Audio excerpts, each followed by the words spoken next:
Sahabat SWP, selamat datang di kota Strasbourg. Sekarang saya berada di sebuah kawasan yang namanya Petit France. Kalau diterjemahkan bebas gitu, Little France atau Prancis kecil. Saya tidak mengerti gitu ya, kenapa di negara Prancis di sebuah kota namanya Strasbourg ada area namanya Prancis kecil gitu atau Little France. Kalau di Singapura kan ada Little India gitu. Di beberapa kota di Amerika ada Little Italy. Di banyak kota di Amerika ada juga banyak Chinatown seperti itu. Masuk akal gitu. Tapi kalau ada Little France di negara Prancis, saya nggak mengerti gitu ya. Nanti coba saya akan tanyakan buat pada orang lokal. Mungkin mereka bisa menjelaskan. Ya, dari area ini saya akan mengawali dengan sebuah kutipan yang disampaikan oleh Stephen Hawking, seorang fisikawan terkemuka yang mengatakan bahwa pekerjaan itu memberi kita makna dan tujuan. Karena tanpa hal itu, kehidupan itu tidak ada artinya. Jadi ada orang yang berkata bahwa apakah tujuan kuliah itu untuk bisa bekerja? Kebanyakan mengatakan iya. Tetapi kalau memang seperti itu gitu, toh juga ada orang yang apa ya, tujuan utamanya bukan ya pasti orang akan bekerja ya, tapi ide besarnya adalah bagaimana bisa mendapatkan sesuatu di bisa bekerja. Setidaknya orang itu sebenarnya bisa bekerja tanpa harus kuliah gitu ya. Dan kalau kita bicara mengenai kuliah dan bekerja, maka pertanyaannya adalah apakah bekerja itu harus sesuai dengan bidangnya. Dan ini cukup ramai diperdebatkan gitu ya, terutama dengan situasi negara kita sekarang ini. Jadi um, ada banyak orang berpikir bahwa yang penting kuliah, kerjanya kerja apa aja begitu. Ini juga agak membingungkan begitu. Kalau begitu ya cari aja kuliah yang mungkin gitu ya, tidak terlalu sulit, cepat lulus dan sebagainya. Ngapain ya susah-susah, karena toh nanti kerjain juga kerja apa aja.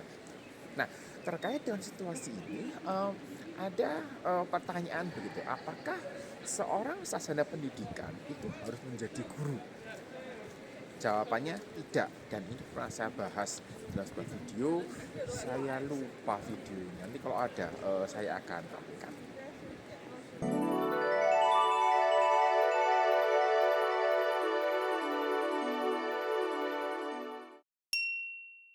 Banyak orang berpikir bahwa menyandang gelar SPD, sarjana pendidikan, itu mereka ini punya kewajiban gitu ya, harus menjadi guru.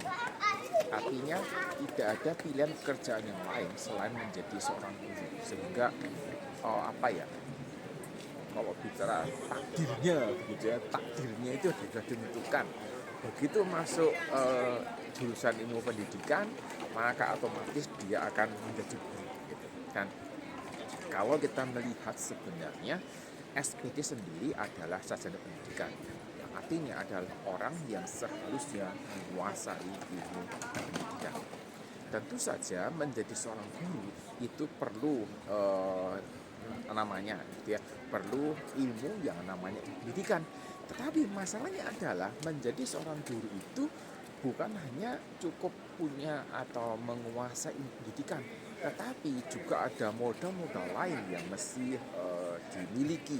Dan kalau kita bicara mengenai modal-modal yang lain ini, itu ya apa ya, bisa dibilang cukup banyak, sehingga ketika orang itu mempersempit gitu bahwa sarjana pendidikan yang memang menguasai pendidikan ini maka harus menjadi guru, maka sebenarnya itu adalah satu apa ya, pemikiran yang terlalu sempit. Dan oleh karena itu mari kita perlebar cakrawala ini supaya kita bisa berpikir lebih luas lagi, bukan sekedar hanya menjadi seorang guru. Berbicara mengenai masalah modal seorang guru gitu ya, jelas tadi saya mengatakan bahwa ilmu pendidikan menjadi bagian yang penting. Tetapi karena guru itu mengajar, maka kemampuan mengajar ini juga menjadi bagian yang cukup penting untuk dikuasai. Dan saya yakin bahwa mata kuliah tentang mengajar ini itu pasti diberikan buat mahasiswa yang belajar di program pendidikan begitu. Saya tidak tahu seberapa besar porsinya, tetapi rata-rata berada di kisaran 5 sampai 10 SKS begitu, dan biasanya berada di tataran konsep, berada di ranah teoritis, dan ya hanya berdasarkan kajian-kajian yang ada gitu. Nah, sedangkan karena guru ini ketika mengajar harus praktek gitu, maka sisanya gitu ya, practical worknya gitu ya, internshipnya itu dikerjakan pada waktu praktek mengajar. Kalau kita perhatikan dengan lebih detail lagi, maka sebenarnya praktek mengajar yang dikerjakan oleh mahasiswa dari jurusan pendidikan ini itu tidak lama. Saya memperkirakan sekitar 6-8 bulan di dalam masa 4 tahun kuliah. Sehingga sebagian besar waktu yang dipakai selama kuliah 4 tahun ini itu lebih ke arah memperkuat keilmuan terkait dengan materi yang diajarkan, dan beberapa hal kecil terkait dengan ilmu pendidikan secara teoritis dan konseptual tadi. Prakteknya hanya sekitar 6-8 bulan, yang menurut saya itu terlalu sedikit. Masalahnya adalah kalau ini diperpanjang, maka masa studinya juga akan panjang gitu ya, maksudnya panjang. Atau kalau masa studi mau dianggap tetap 4 tahun, berarti akan ada materi-materi yang akan dikurangi, dan ini menjadi pergumulan terbesar yang menurut saya dihadapi oleh berbagai program pendidikan yang ada. Oleh karena itu, kalau kita bicara mengenai apa ya, jam praktek mengajar yang pendek ini, maka cukup sulit gitu ya, cukup sulit untuk mengharapkan seorang penyandang SPP ini ketika lulus itu benar-benar sudah mahir di dalam mengajar. Nah, ini menjadi sebuah catatan penting yang kita mesti ingat baik-baik gitu ya, karena banyak orang berharap guru ya mesti punya pengalaman. Bagaimana dia bisa punya pengalaman kalau tidak diberi kesempatan untuk mengungkapkan pengalamannya? Sedangkan pada waktu dia lulus pun pengalamannya hanya 6-8 bulan ketika mereka sempat mengajar tadi. Modal lain di dalam kerjaan sebagai seorang guru gitu ya, tentu saja adalah modal interaksi dengan siswa. Dan kalau kita bicara mengenai interaksi ini, bukan sekedar sebuah interaksi yang ada di kelas, tetapi juga interaksi yang ada di luar kelas. Dan ada terlalu banyak kasus yang dapat terjadi, sehingga tidak mungkin gitu ya mengajarkan semua kasus itu kepada mahasiswa prodi pendidikan berikut dengan solusinya. Kemudian variasi dari kasus juga cukup beragam. Itu juga yang membuat saya pikir mustahil gitu mengajarkan cara atau solusi mengatasi berbagai situasi yang muncul. Dan namanya kasus pasti akan terus berkembang dan akan mengikuti situasi budayanya, daerahnya, kebiasaannya, dan berbagai hal yang ada di sana. Sehingga ini menjadi bagian yang mesti diperhatikan. Artinya kalau toh diberikan contoh-contoh tertentu gitu dalam interaksi dengan siswa, maka itu hanya sebuah pelengkap yang memberikan gambaran umum seperti apa sih kasus umum yang terjadi. Masalahnya adalah ada banyak kasus-kasus yang muncul gitu ya secara khusus, sehingga ini mesti belajar sendiri gitu. Belajar sendiri itu bisa dalam arti mencoba untuk menganalisa sendiri, atau belajar dari mentor di sekolah.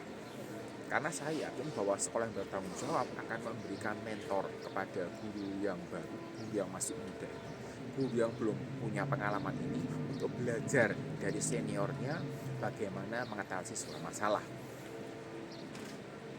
Pertanyaannya adalah apakah seniornya itu gitu ya, apakah program mentoring ini itu benar-benar dijalankan atau enggak gitu. Sayangnya adalah program mentoring ini tidak selalu ada di kampus, di sekolah, sehingga guru-guru yang masih baru ini yang sedang mengumpulkan pengalaman ini, mereka kesulitan gitu ya sebenarnya untuk belajar mengembangkan diri, belajar hal yang baru dan sebagainya. Dan yang lebih seru lagi sebenarnya adalah urusan menjadi dosen. Kenapa? Karena eh, kalau menjadi guru ada kuliahnya gitu ya.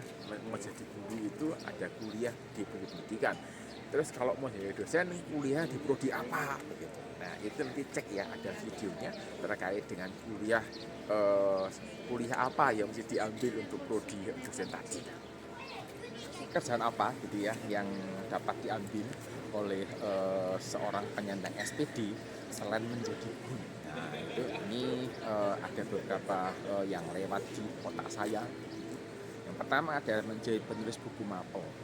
Jadi di dalam ketika orang itu kuliah gitu ya di pendidikan, waktu dia praktek mengajar gitu ya, mungkin dia menemukan metode pendekatan gitu ya yang dapat dipakai dalam mengajar, yang tidak diimplementasikan di dalam buku mapel manapun.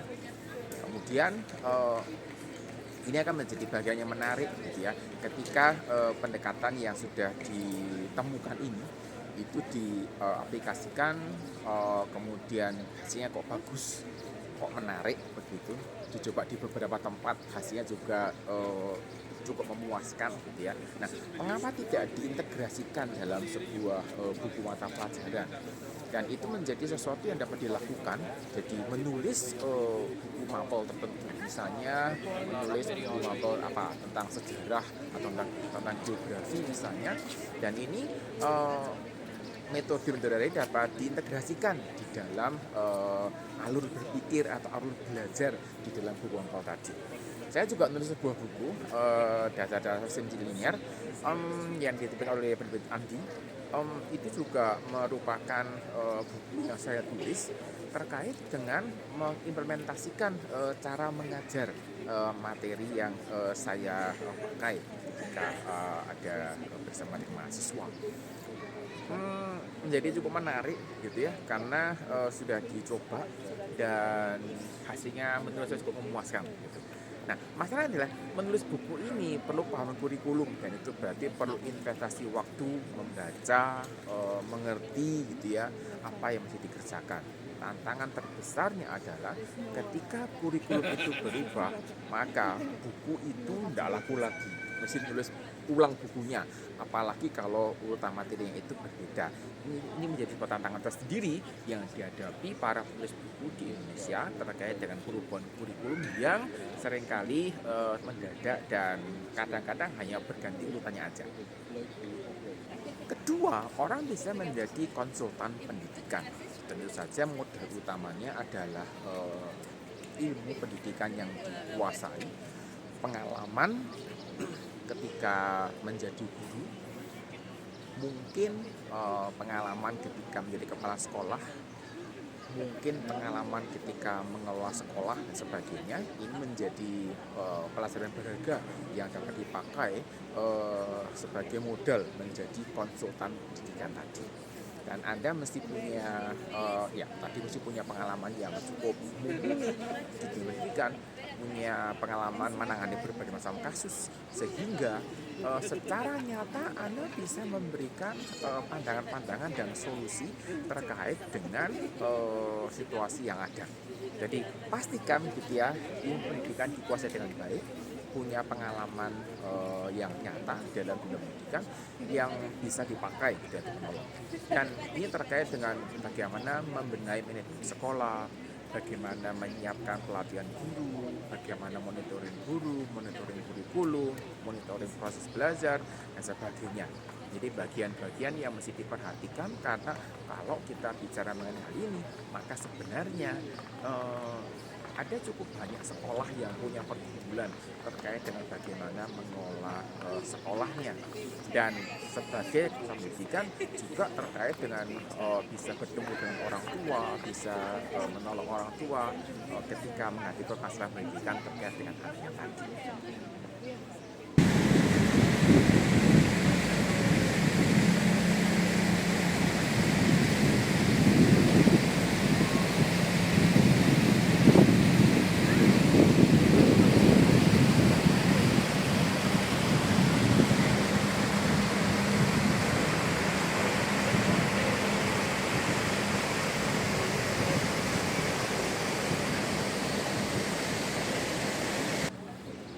berikutnya adalah yang namanya perancang kurikulum dan sistem pendidikan. Kurikulum adalah sarana yang digunakan orang untuk mengimplementasikan kebijakan pendidikan yang ada. Sistem pendidikan berkaitan dengan model pendidikan mulai dari tingkat dasar hingga tingkat tinggi, dan bagaimana alurnya mesti dikerjakan, bagaimana manajemen pendidikannya. Ini menjadi bagian yang juga menarik untuk ditekuni sebagai karir ketika lulus. Mungkin nggak bisa langsung ya ketika lulus ya, karena setidaknya orang mesti punya pengalaman, mungkin terlibat di dalam tim tertentu dan sebagainya, dan terlibat di dalam tim ini. Anda perlu punya portofolio yang cukup kuat gitu ya, yang mesti dibangun melalui berbagai macam proyek dan kontribusi dalam dunia pendidikan. Jadi kemungkinan besar Anda mesti mengawali menjadi seorang guru, kemudian kalau berprestasi dalam karir sebagai guru, mungkin diundang untuk terlibat di dalam tim-tim tertentu dan sebagainya. Ini menjadi sebuah portofolio yang dapat dibangun, dan melalui hal seperti ini Anda bisa melamar posisi tertentu, misalnya terkait dengan perancang kurikulum dan pendidikan. Peluang lain adalah menjadi peneliti di bidang pendidikan.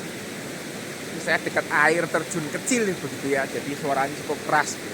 Jadi ada cukup banyak teori pendidikan yang saat ini biasanya dicetuskan oleh orang dari negara lain, dan ketika negara lain terlibat di dalam proses yang seperti ini, maka tidak dapat dilepaskan dari berbagai macam budaya, tradisi, kebiasaan, dan hal lain yang sifatnya lokal.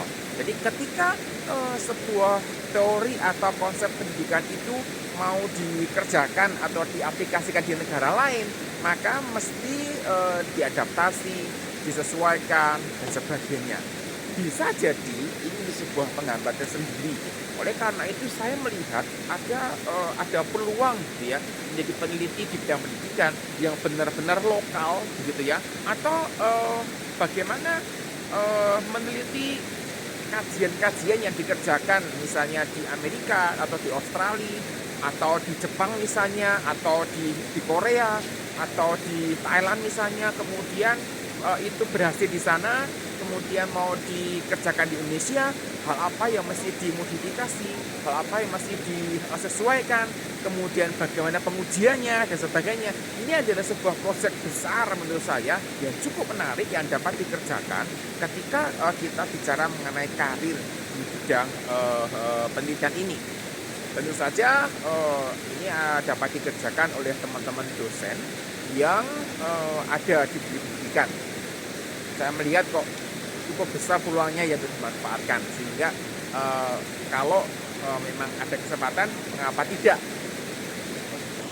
Seorang teman saya gitu ya, bernama Rahmadi Adi, seorang guru bahasa Inggris di Riau seingat saya, kalau salah koreksi saya gitu ya, juga memberikan idenya gitu ya, yang sudah saya juga bagikan di ruang seputar pendidikan.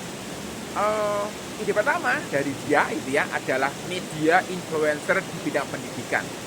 Jadi idenya adalah sekarang kan ada banyak TikTok, Instagram, short video gitu di YouTube juga. Nah, guru-guru ini bisa membagikan gitu ya, membagikan tips mengajar materi tertentu, membagikan tips menghadapi anak dalam kasus tertentu, kemudian membagikan berbagai macam hal yang dapat dimanfaatkan dan dapat dipakai oleh teman-teman guru ini supaya mendukung gitu ya proses pekerjaan menjadi seorang guru. Pendekatannya menggunakan berbagai ilmu pendidikan yang sudah ada, dikemas dengan berbagai cara yang unik. Saya yakin akan menjadi bagian cukup menarik gitu ya, yang dapat dikerjakan teman-teman guru gitu ya. Saya tidak punya kemampuan seperti itu gitu ya.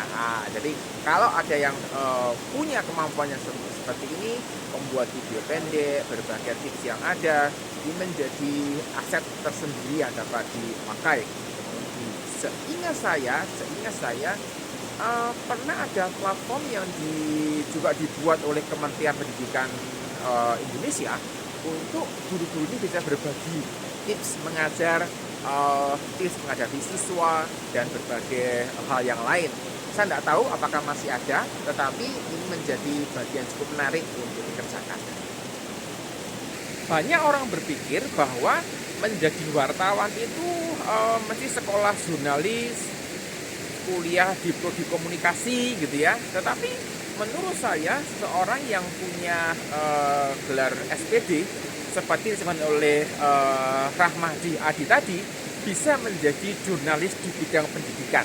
Jadi kalau kita bicara mengenai jurnalistik maka kan meliput gitu ya, mengulas berbagai macam hal, situasi atau berita terkait dengan pendidikan. Ulasan-ulasannya tidak dapat dilepaskan dari berbagai teori pendidikan yang ada, sehingga buat mereka yang punya ilmu pendidikan maka punya peluang untuk bisa masuk ke dunia ini. Jadi menjadi jurnalis khusus di bidang pendidikan, menjadi sebuah spesialisasi tertentu yang dapat dipakai. Dan ya karena Anda punya pengalaman di bidang pendidikan, mungkin pernah praktek mengajar, pernah kuliah juga dengan berbagai situasi yang ada, maka ini menolong Anda ketika Anda nanti menulis berita. Mungkin dapat dipikirkan ya. Masih dari teman saya ya, yang menyatakan bahwa bisa menjadi seorang sastrawan. Ya mengatakan bahwa yang mungkin karena bidangnya adalah bidang bahasa, maka menjadi seorang sastrawan itu masuk akal. Ini menjadi sesuatu yang juga menarik gitu ya. Jadi ada cukup banyak buku cerita yang dapat ditulis, buku cerita yang memuat nilai-nilai moral tertentu yang dapat dipakai untuk siswa ini belajar hal yang positif, mengembangkan sikap mental positif dalam keseharian, dan bisa mendukung juga berbagai macam program pendidikan yang ada. Saya melihat ketika kita bicara mengenai karir di bidang sastra ini, maka ini juga bisa menolong anak gitu ya, untuk punya hobi membaca gitu ya. Jadi seorang yang belajar tentang pendidikan mesti mengerti gitu ya, sedikit banyak tahu gitu apa sih yang membuat anak itu suka membaca, atau mungkin menemukan hal tertentu yang dapat dipakai, dan ini dapat diimplementasikan di dalam berbagai literatur cerita atau apapun itu gitu ya, karya sastra yang dapat membantu anak belajar bahasa dengan lebih baik, membantu literasi, membantu anak untuk mengembangkan kemampuan menganalisis dan sebagainya. Kalau memang Anda punya kemampuan itu, mengapa tidak? Jadi sebenarnya ada cukup banyak peluang yang dapat dimanfaatkan, dan tetapi juga mesti tepat waktunya ya, karena kalau waktu tidak tepat ini juga bisa menjadi sebuah permasalahan tersendiri yang mesti dipikirkan. Kemudian tidak semua orang bisa mengambil semua kesempatan tadi karena satu dan lain hal. Mungkin karena keterbatasan kemampuannya, mungkin karena masalah pengalamannya, mungkin karena minatnya, mungkin karena tidak ada kesempatan seperti itu tersedia di lingkungannya gitu ya. Jadi intinya adalah tidak semua penyandang sarjana pendidikan gelar tersebut itu tidak harus menjadi seorang guru. Memang sebagian besar memilih menjadi guru, tetapi itu bukan seperti by default gitu ya, tetapi bisa menjadi sebuah alternatif yang lain. Beberapa yang sudah saya sampaikan. Kalau ada yang menemukan yang lain, tulis dalam komentar supaya kita juga bisa mengembangkan yang banyak lagi. Jadi dari Petit France kita akhiri materi hari ini.